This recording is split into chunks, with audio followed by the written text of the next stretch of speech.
தெய்வம் நீ என்று உணர் யூடியூப் சேனல் உங்களை அன்புடன் வரவேற்கிறது.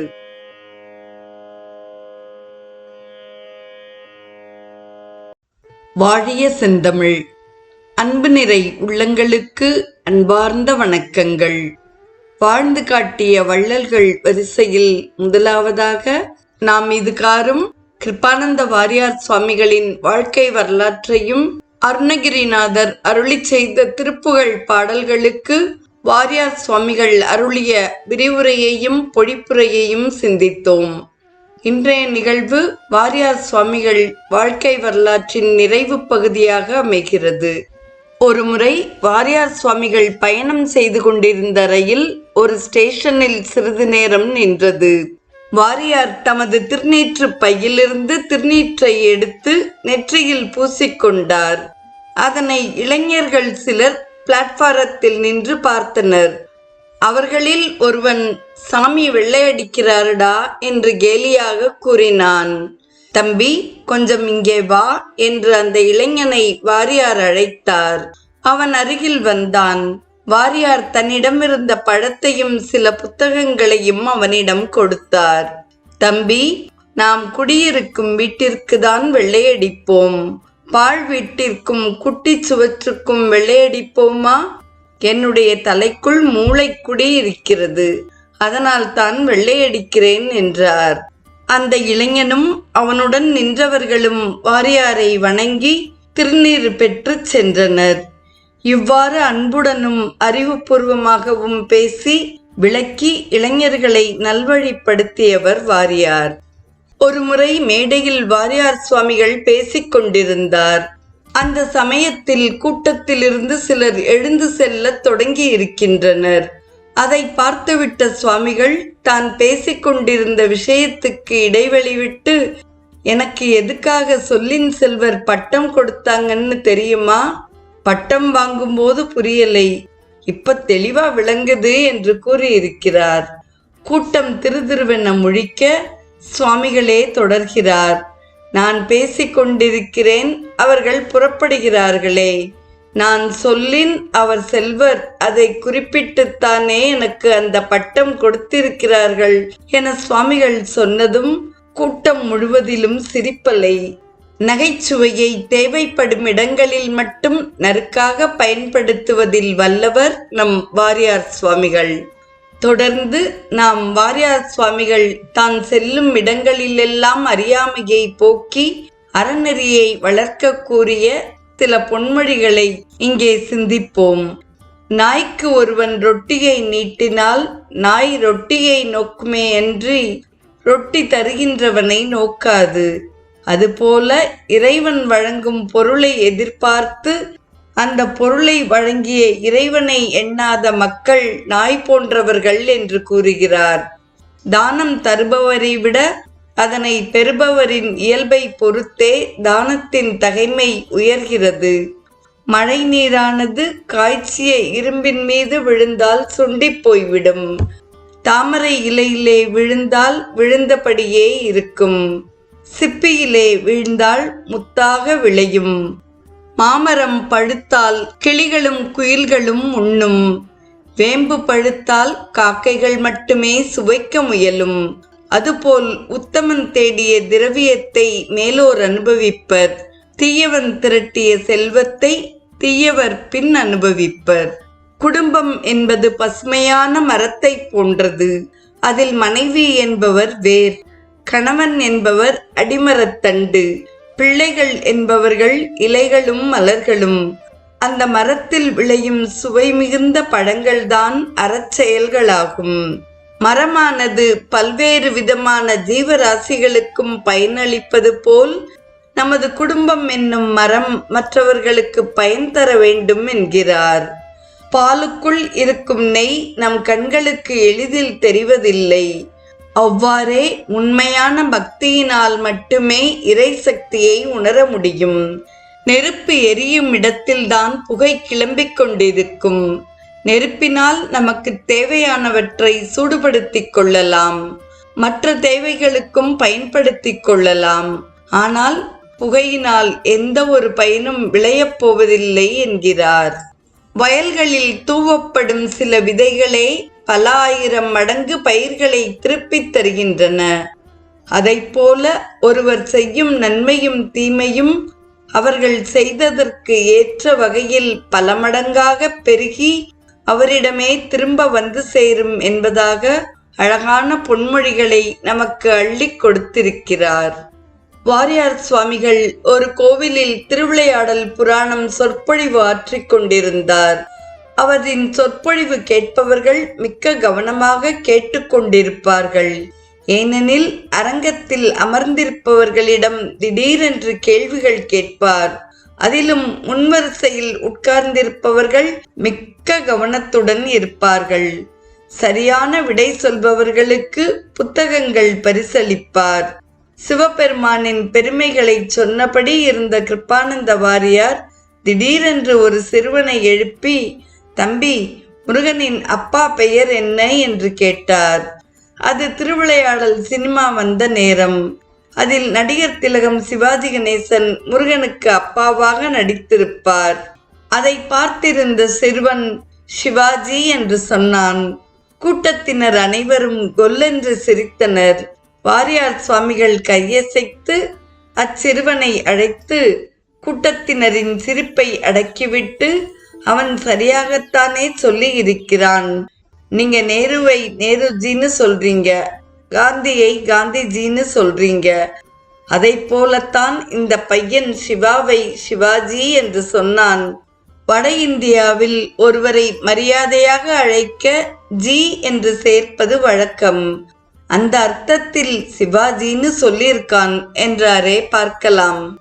அவ்வகையில் வாரியார் சுவாமிகளின் வாழ்க்கை வரலாற்றை கூறும் அடியேனும் பாக்கியசாலி. எனது சிறு பிராயத்தில் ஆடி வீதியில் வாரியார் சுவாமிகளின் திருப்புகழ் உரையை கேட்டிருக்கிறேன். சிவபெருமானின் எளிவந்த கருணையை ஒரு சிவராத்திரி நன்னாளில் கேட்டிருக்கிறேன். அச்சமயம் அவர் கேட்ட கேள்விகளுக்கெல்லாம் நன்றாக பதில் சொல்லி நானும் எனது அருமை தம்பியும் வாரியார் சுவாமிகளின் திருக்கரங்களால் புத்தகங்களை பரிசாக பெற்றோம் என்ற உணர்வு மிகுந்த நெகிழ்ச்சியை தருகிறது. வாரியார் சுவாமிகள் சாதாரணமாக எழுத படிக்க தெரிந்த பாமர மக்களும் புரிந்து கொள்ளும்படியாக 500க்கும் மேற்பட்ட ஆன்மீக மனம் கமழும் கட்டுரைகள் எழுதியுள்ளார். அவர் இயற்றியுள்ள நூல்கள் ஏறத்தாழ 150 ஆகும். அவற்றுள் சிவனருட்செல்வர், கந்தவேல் கருணை, ராமகாவியம், மகாபாரதம் ஆகியவை சிறப்பாக குறிப்பிடத்தக்கவை.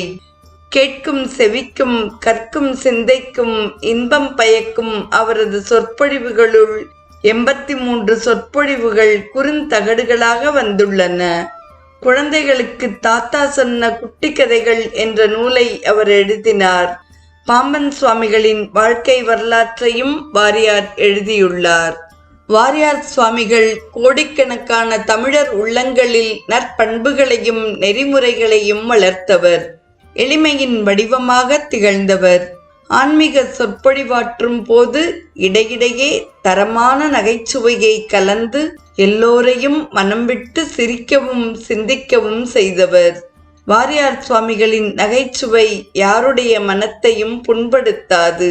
எளிய மக்களுக்கும் சென்று சேரக்கூடியதாகவே இருக்கும்.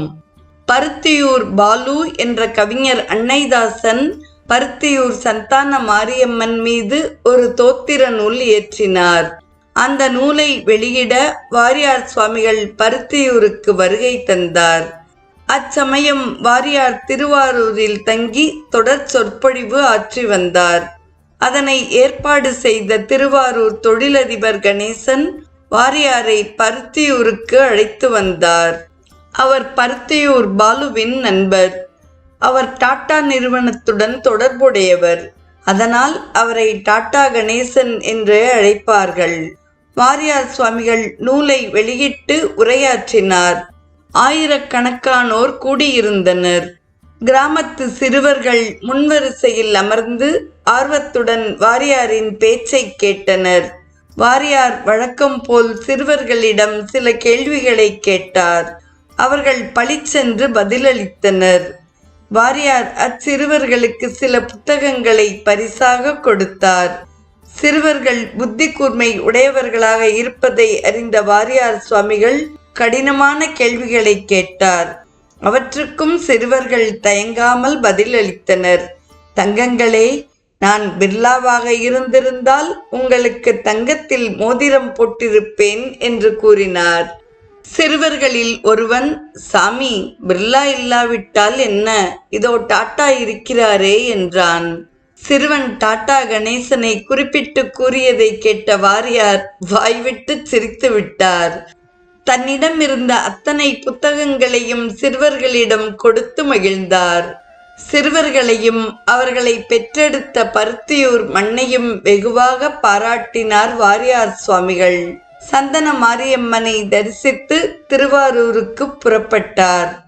அன்றாடம் சிவபூஜை செய்த வாரியார் சுவாமிகள் ஆறுமுகனுக்கு உரிய பூஜைகளையும் மனமுன்றி தவறாது செய்தவர். பூஜை பெட்டியை தான் செல்லும் ஊர்களுக்கு தன்னுடன் எடுத்துச் செல்வார். ஒருமுறை கோவையிலிருந்து சென்னைக்கு பேருந்தில் பயணமானார். அவரை வழியனுப்ப வந்த உள்ளூர் பிரமுகர், சாமி, தனியாக செல்கிறீர்கள், எனக்கு வருத்தமாக இருக்கிறது என்றார். நான் எங்கே தனியாக செல்கிறேன், என்னுடன் தான் முருகன் வருகிறானே என்று தமது பூஜை பெட்டியை சுட்டிக்காட்டினார் வாரியார் சுவாமிகள்.